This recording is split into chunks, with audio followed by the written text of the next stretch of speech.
My Little Golden Book About the First Moon Landing.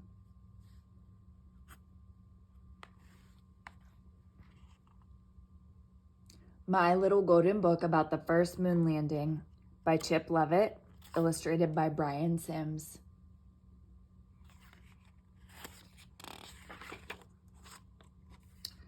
On July 20th, 1969, two human beings walked on the moon for the very first time. It is an amazing story.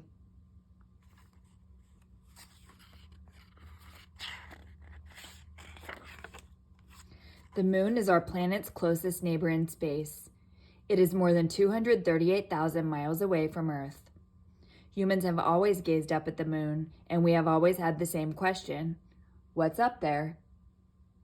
Flying to the moon seemed impossible until the 1960s. In 1961, President John F. Kennedy made a promise. He said America would land astronauts on the moon and return them safely to Earth by 1970. This trailblazing moon mission would later be given a name: Apollo 11.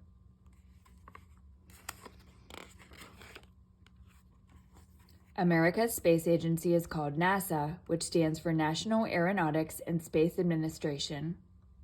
NASA would first need a powerful rocket to send the astronauts into space. They built a 363-foot rocket called Saturn V.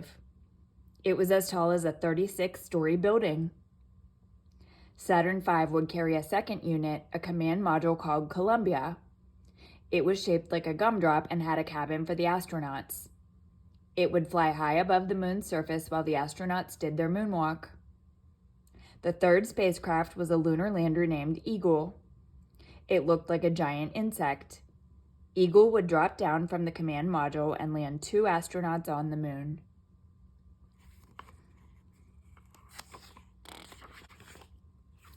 Three astronauts were chosen for Apollo 11. Neil Armstrong, Edwin "Buzz" Aldrin, and Michael Collins were experienced test pilots. They had already flown many dangerous missions in some of America's fastest jets. On the morning of July 16, 1969, the countdown began. 10, 9, 8, 7, 6, 5, 4, 3, 2, 1. Smoke and flames burst from the bottom of the rocket. Blast off!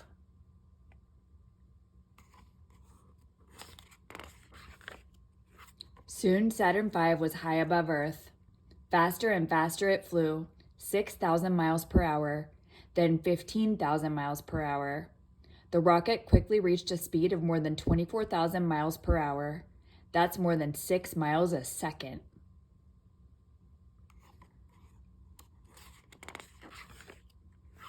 Once in space, Saturn V separated from the command module.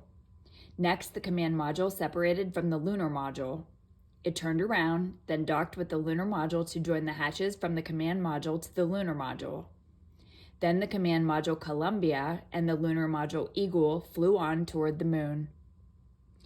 After 3 days in space, the command module was finally in the right place above the moon.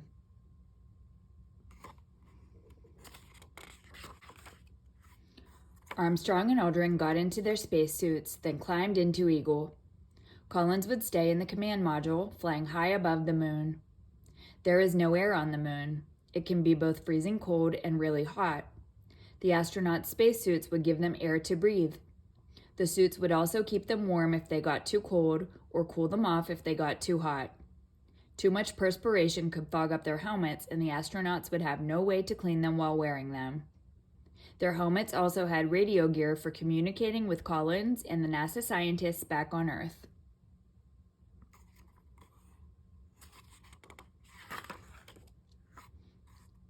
Armstrong and Aldrin gently guided Eagle down to the moon's surface. 6 hours later, Armstrong made history as he climbed down a ladder and stepped onto the powdery surface of the moon. Aldrin followed soon after, becoming the second person to walk on the moon. Armstrong sent this radio message back to Earth: "The Eagle has landed. That's one small step for man, one giant leap for mankind."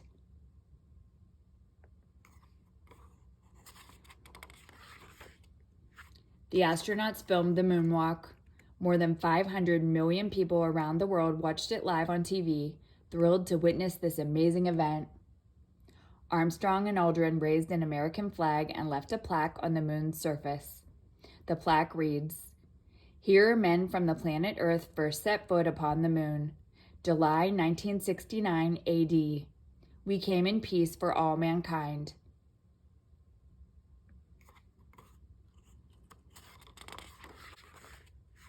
The astronauts spent nearly 22 hours on the moon. They took photos and collected 40 pounds of moon rocks. They also left something behind, the first human footprints on the moon. Soon it was time to return to the command module. Aldrin and Armstrong fired up Eagle's engines and blasted off. Hours later, they were back with Collins in the command module. Columbia was heading home.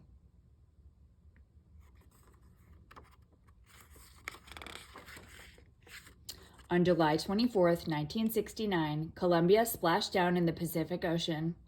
The USS Hornet, a U.S. Navy aircraft carrier, was there to pick up the astronauts.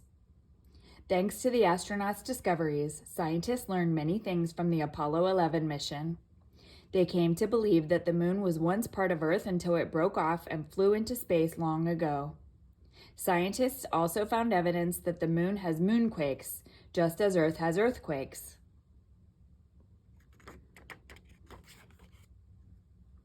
The moon landing was a remarkable feat. Armstrong, Aldrin, and Collins were America's newest heroes. Parades were held in their honor in New York, Chicago, and Los Angeles. There would be 5 more NASA missions during which American astronauts would walk on the moon. All of those brave astronauts followed in the footsteps of the amazing Apollo 11 crew. The end.